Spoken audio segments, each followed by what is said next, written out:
Das ist eine BMW R80 GS der ersten Serie, ein Paralever-Modell. Doch unter dem Blechmantel steckt richtig Technik.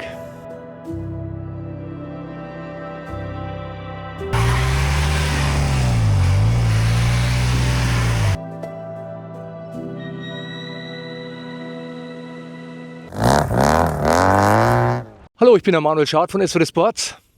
Heute Technik. Ich habe dem Olaf sein Motorrad vor mir stehen. Eine R80 GS. Die hat er uns vorbeigebracht. Da hat sie noch ein bisschen anders ausgesehen. Unser Auftrag war, die Optik zu erhalten und die Technik frisch zu machen. Und ich würde sagen, das ist uns gelungen.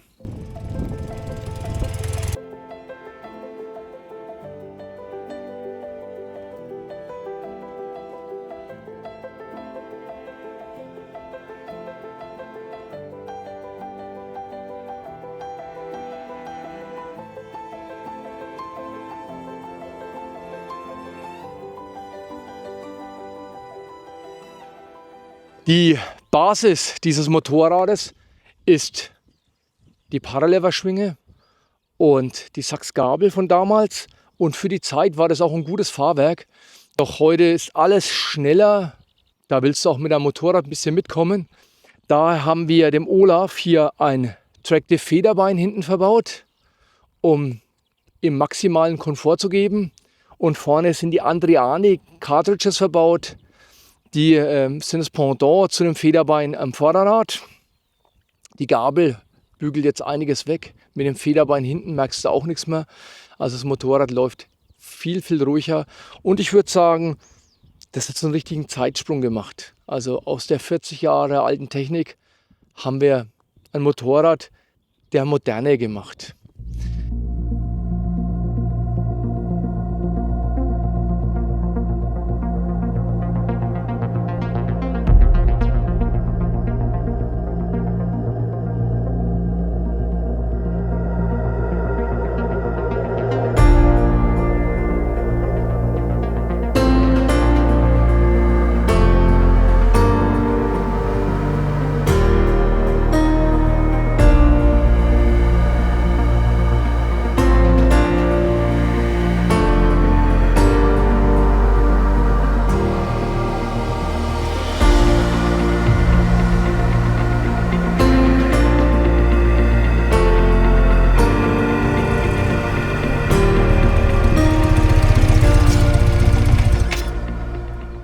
Mit der Bremse ist das gleiche. Vorne hatten wir eine Scheibe ohne Löcher.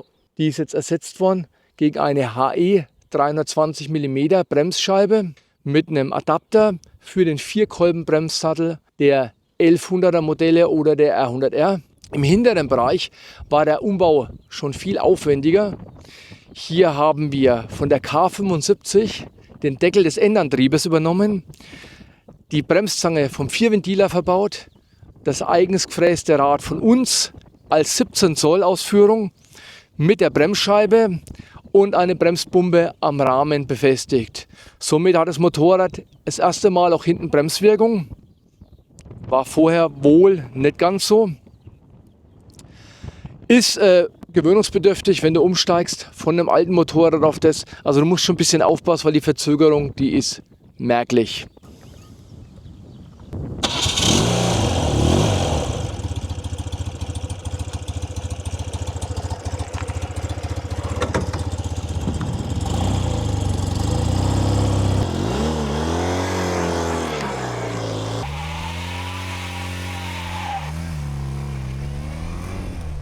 Leistungstechnisch, wenn wir die Bremsen machen, sollten wir auch an die Leistung gehen. Also wir haben den Motor auf 1000 Kubik aufgemacht. Der Motor ist getunt, hat große Einlässe, große Auslässe. Alles ist schön poliert. Die Vergaser sind sauber abgestimmt. Das Getriebe ist überholt, hat einen langen 5. Gang. Somit muss man sich mit diesem Grad auch nicht verstecken und kann dem Verkehr einfach beiwohnen.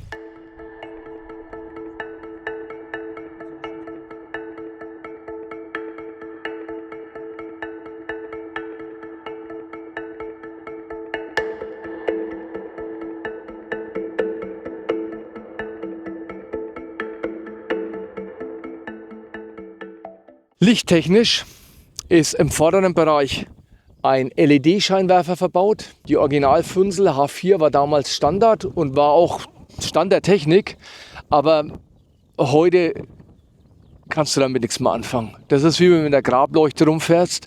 Deshalb ist da vorne die LED-Lichteinheit eingebaut und zum Schutz des Lichtes wieder das Original-Gitter verbaut, das wir auch jetzt als Replika angeboten haben. Wir mussten aufgrund des neuen Hinterrades einen Versatz mit einrechnen und haben das Rahmenheck dann nach links versetzt. Somit macht das Motorrad einen leichten Knick hier. Aufgrund dessen haben wir den alten verbrannten Kotflügel, die gehen immer hier in dem Bereich kaputt, ausgetauscht gegen den UFO Sonderserie, den man bei uns im Shop in Schwarz erhalten kann.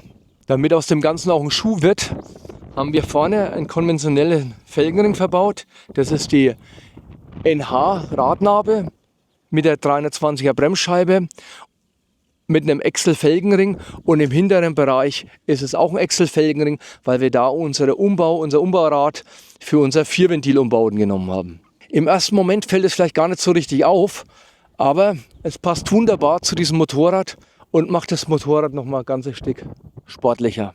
Damit der Olaf auf seiner nächsten Reise ordentlich aufsatteln kann, hat er hier die Einmannsitzbank verbaut mit der längeren Gepäckbrücke. Also ich denke, da kann er einiges mitschleppen. Und gewichttechnisch und Bremsanlage spielt ja jetzt nichts mehr dagegen. Funktioniert ja. Was war mir wichtig am Umbau?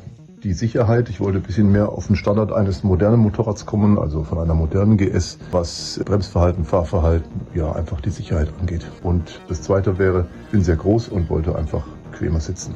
Warum genau diese GS? Weil das mein allererstes richtiges Motorrad war.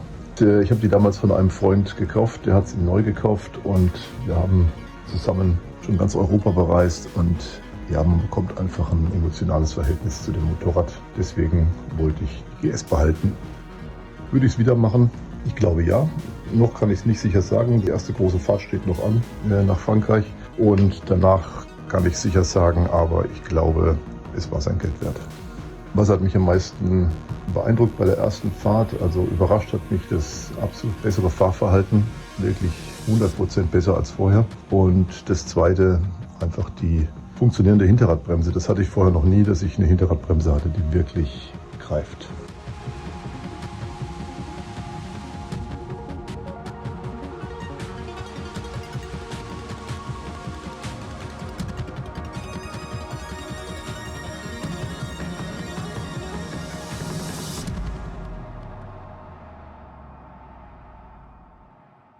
Die BMW GS war ja schon immer ein Motorrad für die großen Abenteuer. Ich denke, hier haben wir dem Motorrad da auch nichts Schlechtes angetan. Wenn euch solche Umbauten gefallen, lasst bitte ein Abo da, liked uns in Instagram, Facebook, TikTok oder wo auch sonst, macht die Glocke an. Bis bald, euer Manuel Schad von SWD Sports. Ciao.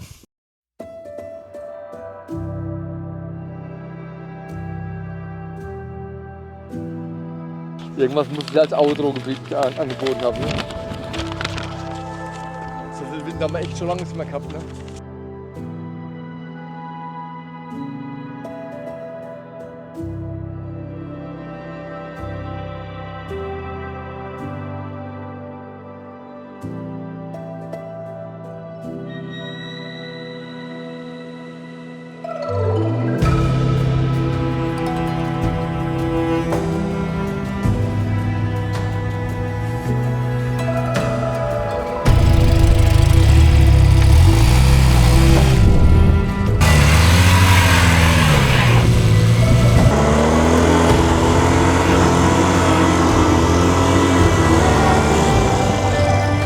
Wird nichts.